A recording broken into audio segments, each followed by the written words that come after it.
Salut à tous, bienvenue, merci d'être avec nous. On va parler automobile chez Carugati Automobile. Si vous aimez les belles voitures, eh bien restez avec nous parce qu'aujourd'hui, je vous le dis déjà, une voiture exceptionnelle derrière moi que va nous présenter évidemment Fabrizio Carugati. Bonjour Fabrizio. Bonjour. Merci beaucoup d'être avec nous. Et puis tout à l'heure, on aura plaisir d'avoir également Marc qui va nous donner un petit coup de main pour ouvrir ce modèle parce que vous allez le voir tout à l'heure, on peut à peu près tout ouvrir, on peut la décortiquer.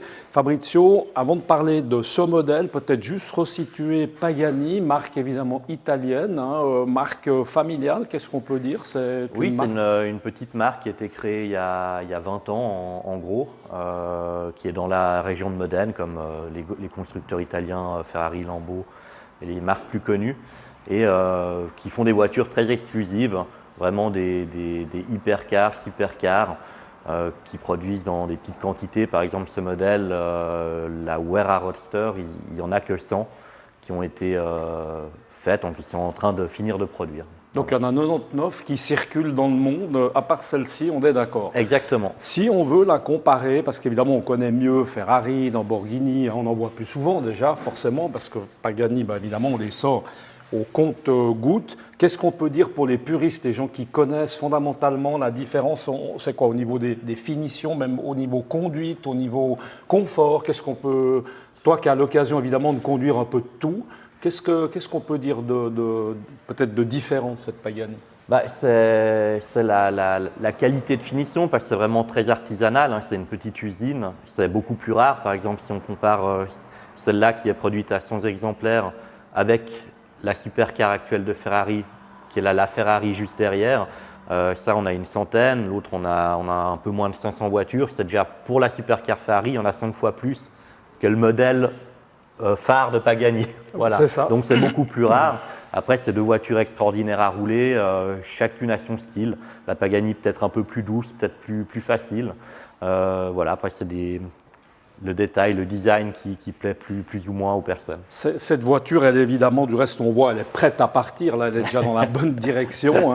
Vendue, bien évidemment. Et est-ce qu'on sait déjà, c'est des voitures, évidemment, c'est des bijoux. On rentre déjà dans des voitures, elle a 0 km, mais on rentre déjà dans des voitures, Fabrizio, de collection. On est à peu près sûr que cette voiture, d'ici une année ou deux, elle aura pas perdu de sa valeur, au contraire. Oui, non, c'est clair, ça se revend au-dessus du prix catalogue. Et c'est une œuvre d'art, c'est de la collection. C'est un bijou, on se croirait dans une bijouterie, c'est vrai. Alors, on va peut-être la mettre en mode, donc là, à noter que c'est le toit hardtop. Le toit hardtop, effectivement. On va peut-être l'ouvrir. Marc, merci beaucoup de donner un coup de main à Fabrizio. Moi, je suis du style assez inutile, en l'occurrence, pour ouvrir la voiture. On ne sait pas tellement par quel bout. On va quand même l'ouvrir avec la commande. Alors, il y a une clé, on la verra après, parce que la clé, c'est vrai que c'est déjà quelque chose. Sur l'intérieur, Fabrizio, est-ce qu'il y a des choses? Alors bon, on le voit, comme on a dit avant, c'est de la bijouterie, c'est de l'œuvre d'art. Un petit mot peut-être juste sur le changement de vitesse, parce que tout à l'heure, Marc m'a dit un truc assez rigolo, c'est qu'en fait, le changement de vitesse, si on veut bien, il est très spectaculaire, mais il ne sert à rien, Fabrizio. Enfin, presque à rien. Non, c'est qu'il est très design, mais c'est une boîte automatique séquentielle. Donc on peut soit monter et descendre, moins ou plus avec le levier, soit avec les palettes au volant, soit la mettre en automatique, et puis la marche arrière. Mais c'est vrai que c'est très élaboré, tout visible, un peu comme un squelette de boîte à vitesse, c'est très beau. Mais quelle finition en tout cas. Donc on va s'intéresser moteur, évidemment derrière. Qu'est-ce qu'on peut dire au niveau du moteur peut-être Comme d'habitude avec Pagani, c'est un Mercedes AMG qui l'équipe.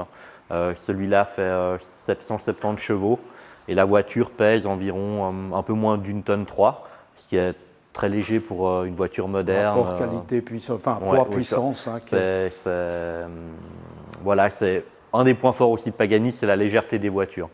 Et même leur cabrio, qui d'habitude un cabriolet est plus lourd qu'un coupé, ils arrivent à maintenir un poids équivalent. Donc là, on va peut-être ouvrir le devant. Marc, merci aussi. Parce que c'est impressionnant une fois que la voiture est ouverte. On va juste dire peut-être un mot, Fabrizio, pendant que peut-être Marc nous donne un coup de main. Fabrizio, là derrière, c'est amusant, on peut en parler. Il y a Il y a le coffre, hein, ça c'est un truc, c'est un peu gadget, mais c'est sympa. C'est là où on peut mettre sa brosse à dents et le Non, reste. en fait, Hein. Alors Il y a pas beaucoup de... Non, on peut quand même mettre pas mal de choses en gérant bien les valises. Bon, là, il y a le kit de secours et la housse, mais entre la place derrière les sièges arrière, les portes costumes et les 2 coffres, on peut faire un week-end prolongé avec madame sans problème. Bon, il ne faut pas que la dame en question se change 4 fois par jour, parce qu'autrement là, c'est vrai que ça risque mais de faire d'habitude, un avec peu une petit. voiture comme ça, elle a les moyens d'acheter sur place. Oui, c'est ça, exactement. Un gentil mari. Exactement, ce qui est souvent le cas. C'est juste. Oui, devant, c'est juste c'est vraiment extrêmement... la légèreté de Pagani et vraiment leur travail du carbone, c'est quand même ceux qui ont vraiment lancé les carrosseries full carbone avec une belle finition apparent. Le carbone apparent, maintenant, ça se fait un peu plus, mais quand Pagani a commencé, c'était les seuls à le faire. Et vraiment, tout est travaillé comme du tissu, les nervures sont dans le même sens. Tout est vraiment travaillé dans le détail. Bon, un mot et sur... ce que j'aimerais aussi mettre en avant, c'est que pour une fois, ça c'est une Pagani qui est configurée de manière assez sobre, un peu à l'ancienne, avec des jantes claires et la carrosserie peinte.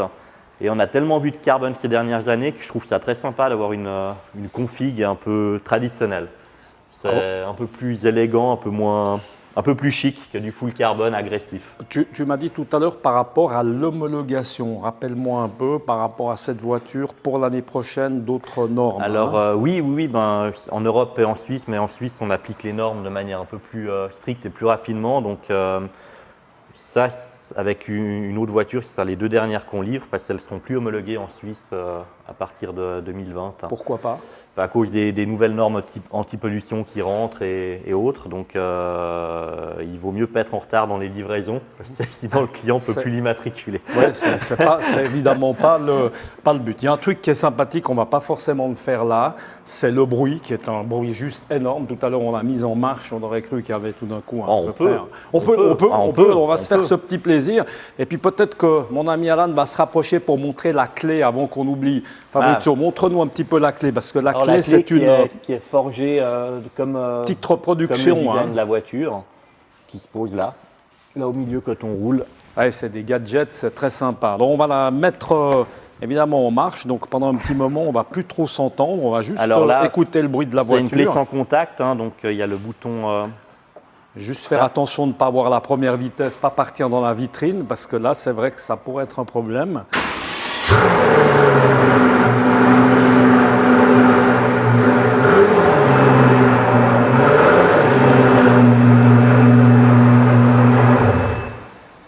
Oui, sympa. Donc, c'est le petit bruit sympa, effectivement. On pourrait faire un petit plan des compteurs, c'est un peu fun. Un petit plan des compteurs pour terminer, avec plaisir. Comme ça, on aura fait le tour de toute cette voiture. On peut changer les couleurs et faire un peu disco, mais voilà, là, ils sont en orange, un peu flashy. Voilà. Et on est bien assis, Fabrizio? On est très bien assis. Confortable, on peut évidemment régler le siège. Il y a des sièges chauffants, des petits détails. Non, alors siège chauffant, il n'y a pas. Il y a les réglages. Et il y a cette petite pièce où les gens posent souvent la question. C'est pour régler un petit peu l'assiette du siège, mais ça ne sert pas à grand-chose, on s'en sert jamais. C'est plus décoratif. En tout cas, c'est superbe voiture que cette... évidemment, Pagani, merci beaucoup. Je crois qu'on a un peu fait le tour. Fabrizio, on n'a rien oublié. Alors, le prix peut-être, mais bon, quelques millions, on va dire ça. Hein, quelques millions, voilà. Avec les taxes et la taxe CO2, et voilà.